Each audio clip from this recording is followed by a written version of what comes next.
From one Devils personality to another, it's now time to talk to Jake Wakely about the pending offseason for the New Jersey Devils. Similar to Jersey Joe, we're going to talk about trades, free agency, the draft, and more in this two-part episode. Part one is today, so hopefully you guys enjoy it. Buckle up. You're Locked On Devils, your daily podcast on the New Jersey Devils. Part of the Locked On Podcast Network, your team every day. Hi, this is Bryce Salvador, and you're Locked On Devils with Trey Matthews. Elliott scores! Oh, Stevens stepped up, nailed it. Brodor's got the puck. What a shot. The Devils win the Stanley Cup! Alrighty now, what is up, New Jersey? Welcome back to the Locked On Devils podcast here on the Locked On Network. I'm your host, college hockey play-by-play announcer, and also Devils writer for Pucks and Pitchforks, Trey Matthews. Joined alongside me is a fellow Devils personality. You might know him alongside with Jersey Joe and a few other Devils news personalities. It is Jake Wakely. Jake, how you doing on this evening? I'm doing good. How about yourself? I can't complain. So I talked to one of your buddies, like I mentioned, Jersey Joe. He's a recurring friend of the show, and we basically talked all things Devils, ranging from the draft. We talked about free agent, possible signings, trades, whatever the case might be. I don't know how closely you've been following along with my show, but I love doing silly season discussions that involve like certain trade scenarios, things of that nature, you know, just to keep the offseason a little more entertaining, because obviously it's been a while since the Devils have been in the playoffs. This is our fourth straight year of not making the postseason. So ultimately just got to keep the juices flowing, if you know what I mean. So anyway, Jake, can you give a little insight as to what you do for the Devils in terms of just like covering them and things of that nature?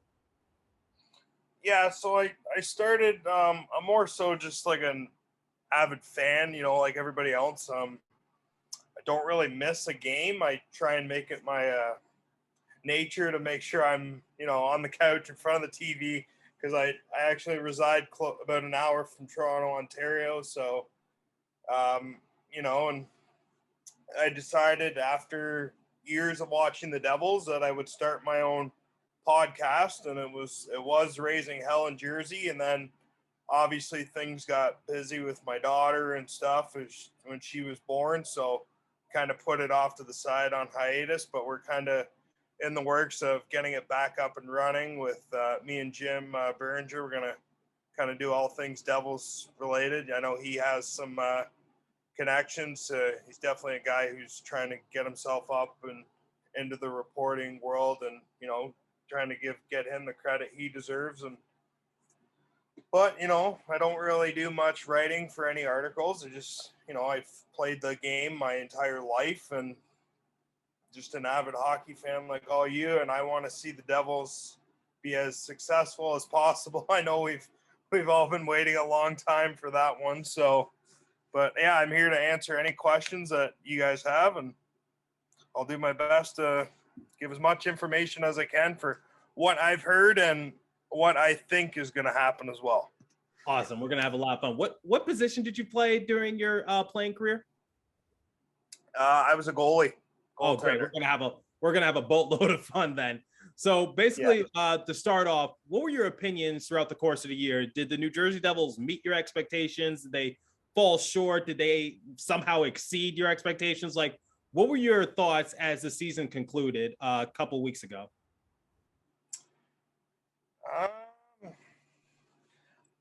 They definitely failed my expectations, because I thought for sure they were going to, you know, with the addition of Dougie Hamilton, that, you know, they were going to take a step. And all things considered, by the way Fitzgerald had talked after that, he was saying they wanted to play meaningful games by, you know, February, March, and into April. And, you know, the Devils started hot. I think they started 7-3 right off the bat. And then, you know, once Jack Hughes got hurt in that game against Seattle, you kind of stay optimistic, because I think it was like 3 games into the season when that happened. And, you know, they still had Nico and stuff. So they still had a number one center who could fill in that role.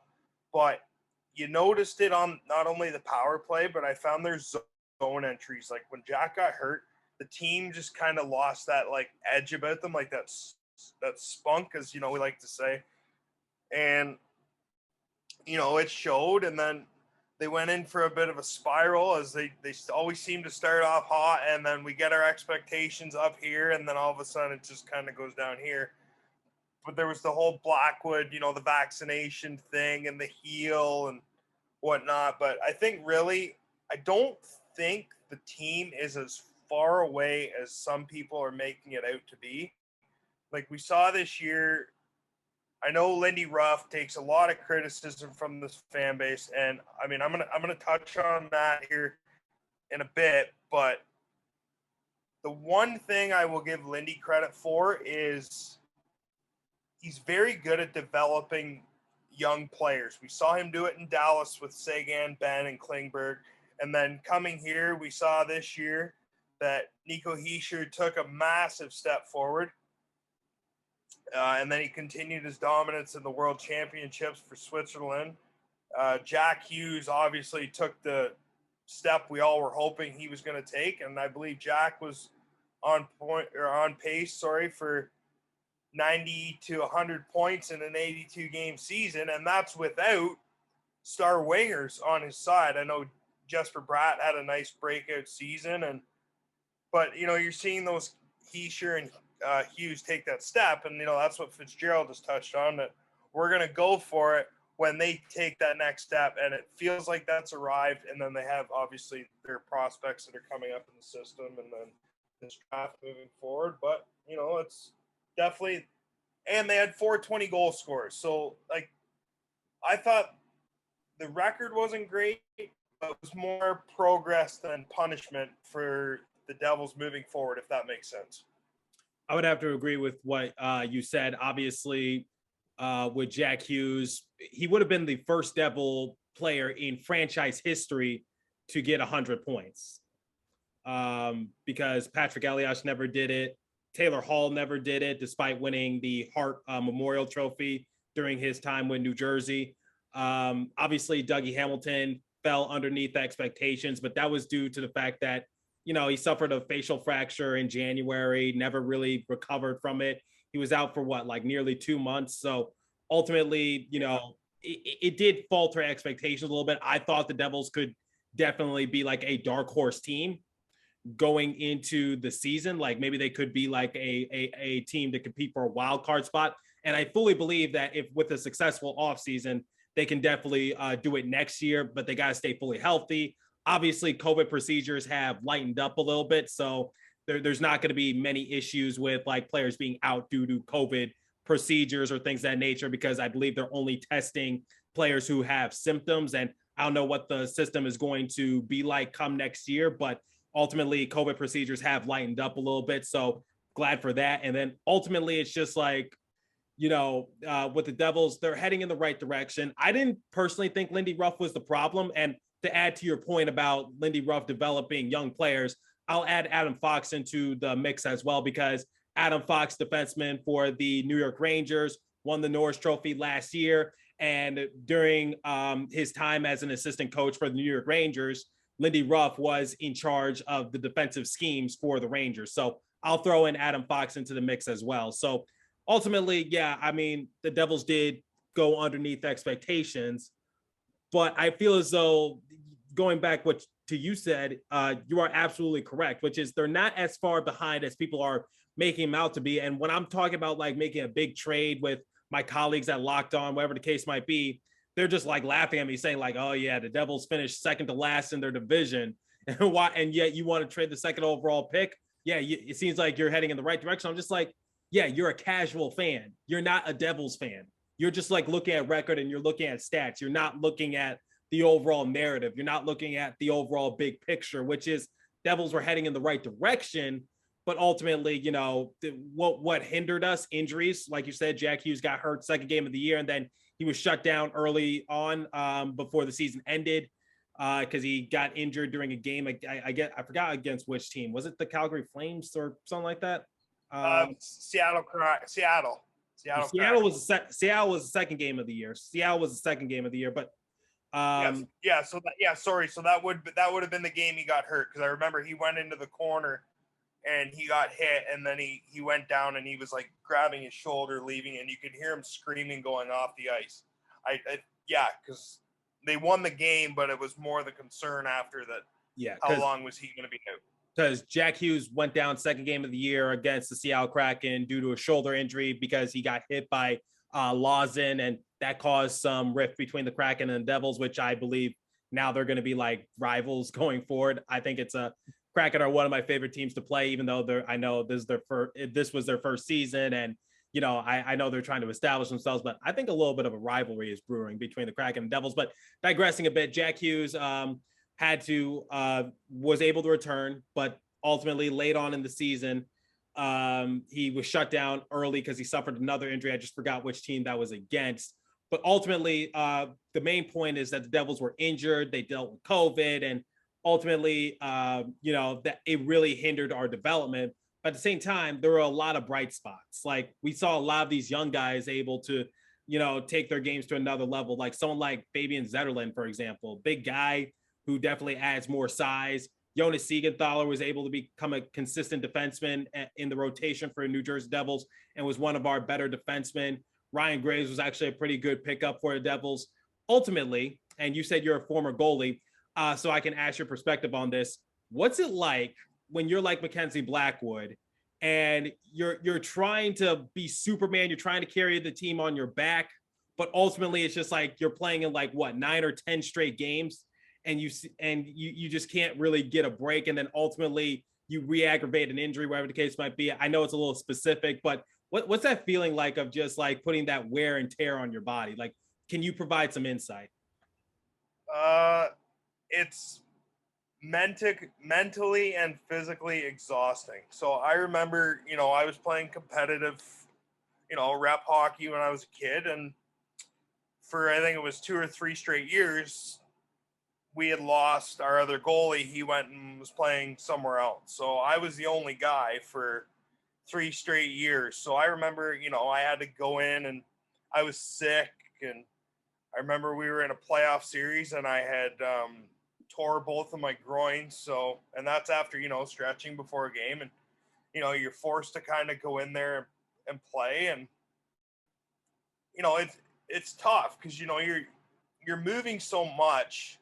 And you rely so much as a goalie, especially not so much on your upper body, but everything is that you do, majority is in your lower body. So not only for your groin, like for me, like you're moving side to side. Every time you move, it's tightening up and it's hurting, but you're pushing through it. But more so for him, like I understand the fans' criticism of him because he was drafted in the second round. He's had spurts where he's looked like, okay, he's got the potential to be a top 10 goalie.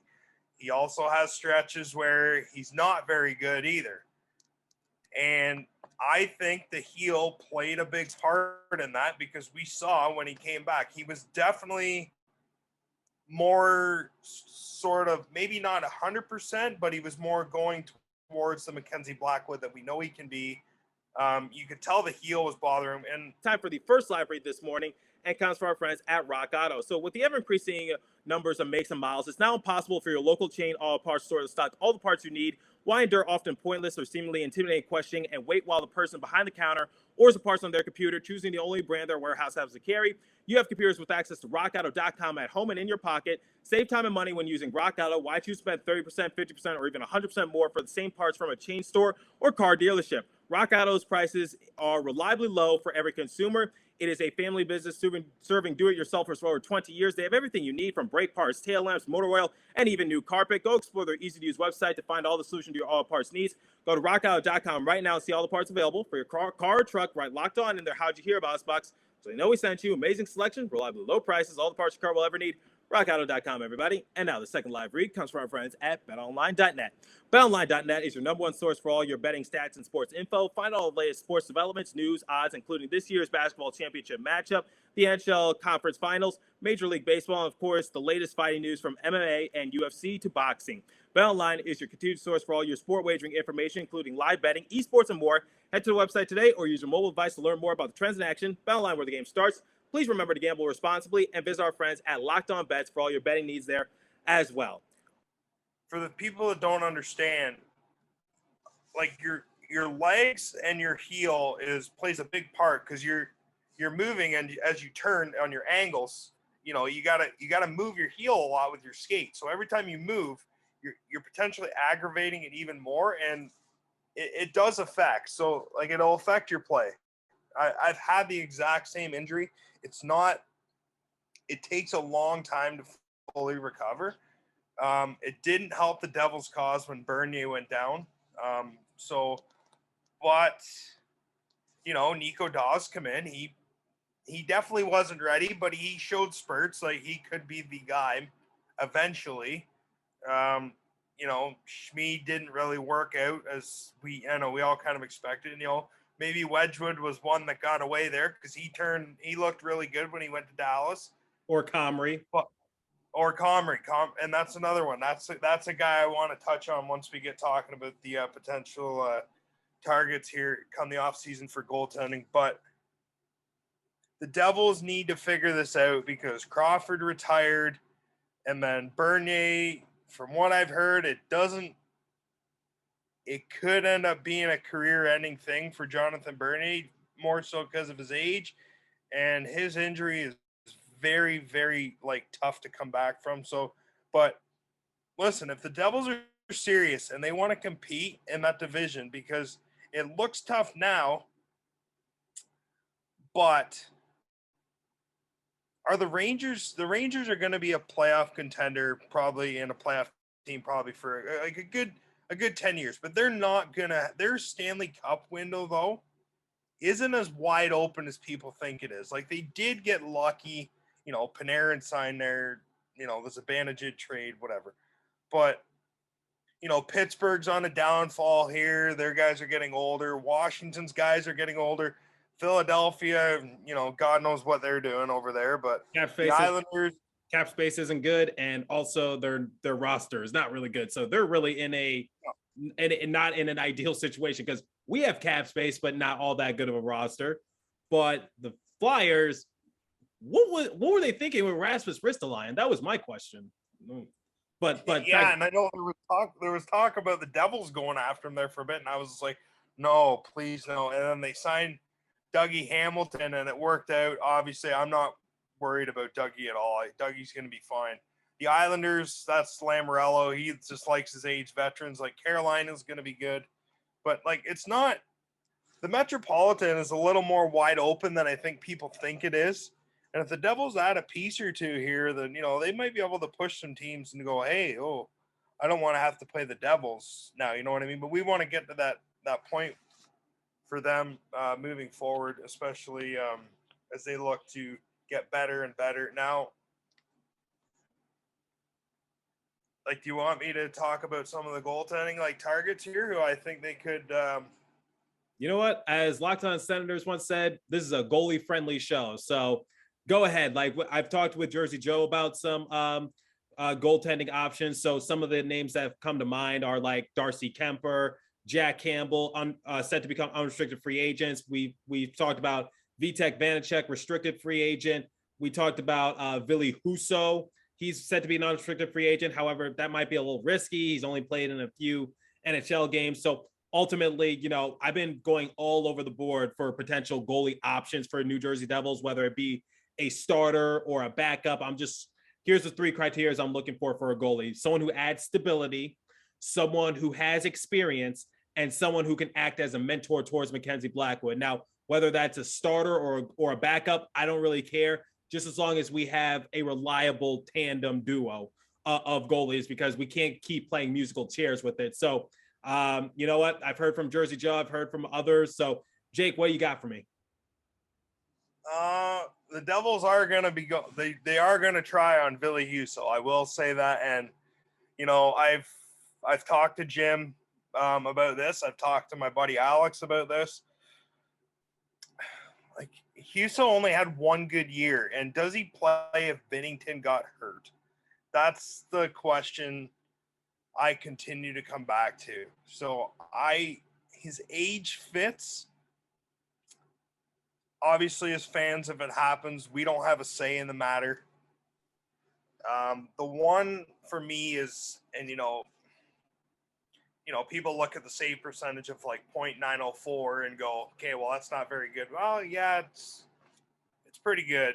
Like, it's not .915 or something crazy like Shesterkin or Vasilevsky put up, but Jack Campbell had I think it was a .904 save percentage, and he went 31-9 on the Leafs. And Campbell's known he starts off great, and then he continues to be great, and then by the middle there of the season, quarter mark, halfway through, kind of drops off a bit, and then towards the end he picks it up again. Now Jack Campbell's looking for about $5 million a year. I don't know if the Toronto Maple Leafs are going to pay that right now because they're trying to unload Peter Mrazek, and not a lot of teams want him. If the Devils can get him on, say, a 3-year deal at around 5.575, I think they're definitely going to be in the conversation to eventually, sign Campbell. I know Buffalo is interested in him as well. But Jack Campbell's going to have suitors as an unrestricted free agent. Now it's just a matter of he's 30. It's his chance to cash in one last time. The Devils can give him that contract, like you said, because they have the cap space. And, Darcy Kemper, if you want to swing for the fences, that's the one right there. Yeah, the thing with Darcy Kemper is that, look, the Colorado Avalanche, they're going to the Stanley Cup Finals. So it's just it would be really hard to try to get Darcy Kemper to leave that organization. But I think Darcy Kemper is going to go where the money goes, or, if that makes sense. And do you want to pay Darcy Kemper $6 to $6.5 million? I mean, that's a championship goalie, so that's better than what we got right now. Well, that is better than what we got. I mean, the Devils can't be picky. They gotta close the deal. That's what I've said before with others I've talked to is enough talk, close the deal, get it done, and let's get down to brass tacks and let's just move forward and let's go get this thing next season. They could look at Washington's 2 goalies, Vitek Vanacek and Ilya Samsonov. I know Jersey Joe is high on Ilya Samsonov because him and I have talked about that numerous times. I really like Ilya Samsonov. I was high on him in his draft year.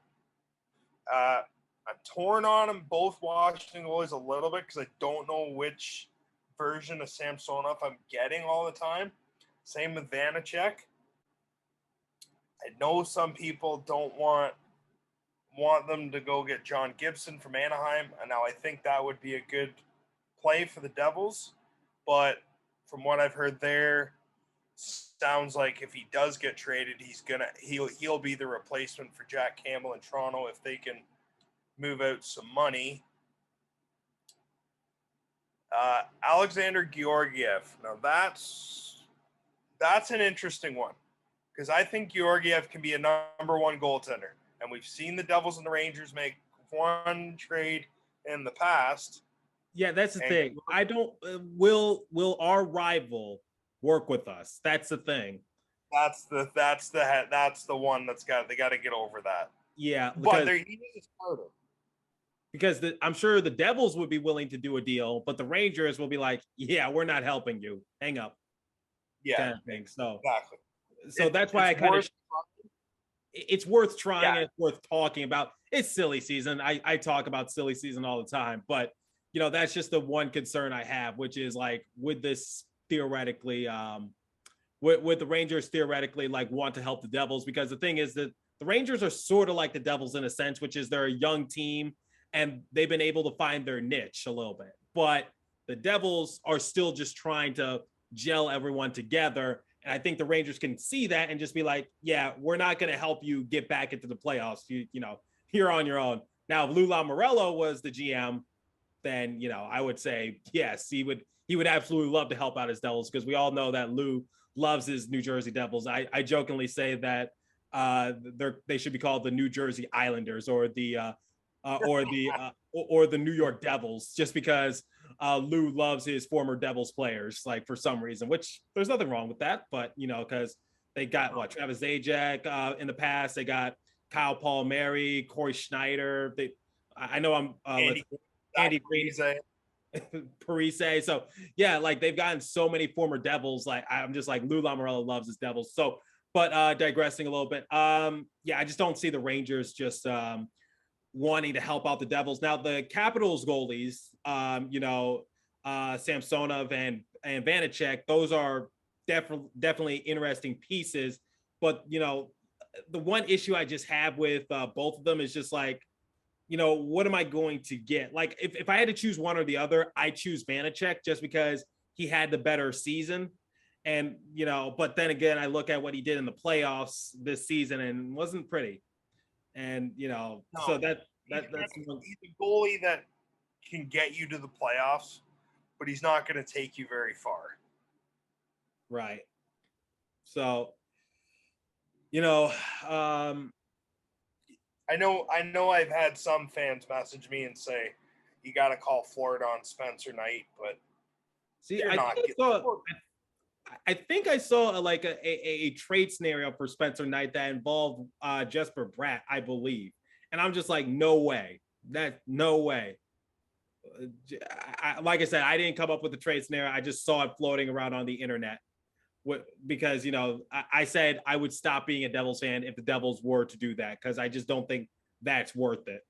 Like I want a goalie as much as the next person, but trading Jesper Bratt to get someone like Spencer Knight, that's not a good deal for us. Because my thing about goalies is like, how much production are they going to give you? We're not going to get another Marty Brodeur where they spend 15 plus years with the same organization. Like, Spencer Knight, he's 21 years of age. He's still very young and still, has a bright future. But at the same time, it's just like, it's not going to be like a Marty Brodeur situation where he spends like 15 plus seasons with the Devils organization, because, that doesn't really happen as much as it used to happen. Like I'd say like a goalie can spend anywhere from 3 to 4 years with an organization, just playing it conservatively and just playing it a little safe. So like, if we were to go someone for like Jack Campbell, 30 years of age, like you said, how much production are we going to get out of him, like to help our organization? I'd say anywhere from 3 to 4 years, 3, 5, 5, or something like that. 3 years is probably what I would draw the contract at, saying you're only getting 3 years. If he says I want 4, okay, fine. I probably would give him 4 just because he's 30. But then after that, no. Now this one I don't think is going to happen. But there might be something to this one. Florida Panthers tried to trade Sergei Bobrovsky all throughout the season last year. Now, if Florida retains some money, because I'm not paying Sergei Bobrovsky $10 million. I'm sorry. I think it's ludicrous that goalies are making $10 million a year. It's just, we saw it with Brodeur. He made like 5.2. Like, he always took less money to help the team out. Now, if you can get Florida retain, maybe not half of that, but you bring the cap hit down to about, whether it's 8.5 or 7.5, and he's only got 4 years left. So let me check. I believe Sergei Bobrovsky, he's not that, I don't think he's that old. Sergei Bobrovsky is 33. Right. So you take him from 33 to about 37. Is that a deal you're considering? You definitely think you have to think long and hard about? Maybe? What do I have to give up? Yeah, that's the key there, right? I'm even hesitant to throw in a prospect. I'm like, normally I'm all for trading prospects that are not named Alexander Holtz or Luke Hughes. But it's just like, what do I want to trade a promising prospect for an aging goalie that's only going to give me 3 years at most? So that's my question. What do I have to give up? If it's like Pavel Zacha or something like that, I'd say absolutely, go ahead, bye. Don't let the door hit you on your way out. Maybe a Schmid or a Dawes, but they do really well in Utica. And Dawes was able to have somewhat of a solid year. Obviously, he was wildly inconsistent, but still, he was put into a position that he was not prepared for, and he had no business of being in. So that's obviously something you have to take into consideration. But it's just like, trading, what do I trade? Like, what do I give up? Because if it's a late round draft pick, like, like a 5th rounder or something like that, I'd be like, okay, fine, do it by all means. But just like if it's a prospect or even like a player like of a Miles Wood of certain way, I'd say no. I just think it's too risky. I agree, and I think that's a move you make only if you're really, really close and you need like a goalie to put you over the hump. Yeah, that's the thing. That's the thing I want. That's the thing I want people to know, which is like, the thing with the Devils is that we are close to getting back to the playoffs, but we cannot rush the process. If you rush the process, you're actually extending it. So we got to be smart and conservative about it. So my thing is like, go for a goalie, go for someone who can, be a big impact for us. But at the same time, it's just like, don't be stupid and trade away valuable assets that can help you in the future. Exactly. And we've seen it, when Ray Shero was here. Shero's thing was he was like this everywhere he was. He always swung for the fences. Okay, like he was always known to make a big move. We saw it with Taylor Hall. Kind of had to make that trade. I mean, I would have made that trade. I'm sure you would have made that trade if you were the general manager at the time. But Shero tried to rush the rebuild, and he got fired for it. Fitzgerald came in. As much as Blake Coleman is missed by Devils fans, I would have made that trade if I was offered that. They had no choice but to make that trade at the time. I would have made that trade. Like nobody expected him to get what he got in return for Blake Coleman. Now, could the Devils use a guy like Blake Coleman right now? Absolutely. They miss Blake Coleman. But if you notice now with what Fitzgerald did, he let the kids play. And I can sit here now and say, since he took over as GM and what I saw last season, I actually feel like there's a light at the end of the tunnel for this rebuild. Like it just been saying it, people say the Devils have been rebuilding for 10 years. Well, no, they started rebuilding it really in 2015. They had a surprise run to the playoffs, and we got too greedy. Yeah, they got greedy, and they went for it because they tried to please Taylor Hall to stay, and it didn't work out. And then now you're seeing guys like Mercer and all those guys come up. And, if they want Alexander Holtz to succeed, because we've seen him struggle when he's got called up, don't put him on a line with Mason Geertsen on the 4th line, for crying out loud. I watched that, and I was like, what are we doing here? Like, why don't – just send him back to Utica at this point. He needs to play with Hischier and Hughes if he wants to be successful. See, that's now, I don't mean to interrupt you. I don't mean to interrupt you, but you are absolutely right about that. That's why Alexander Holtz was able to do so well during training camp in the preseason, was because we put him in a better position to succeed and get his numbers. So I just want to say you're absolutely correct in that sort of regards. So that's going to do it for part 1. Part 2 will be posted tomorrow morning. Hopefully you guys enjoyed this discussion with Jake Wakely. There's still more to talk about, but as for today, that's all the time we have for you. So continue to stay safe. Have a wonderful day, New Jersey. Go Devils, and Jake and I will catch you in the next episode. Thanks for listening once again.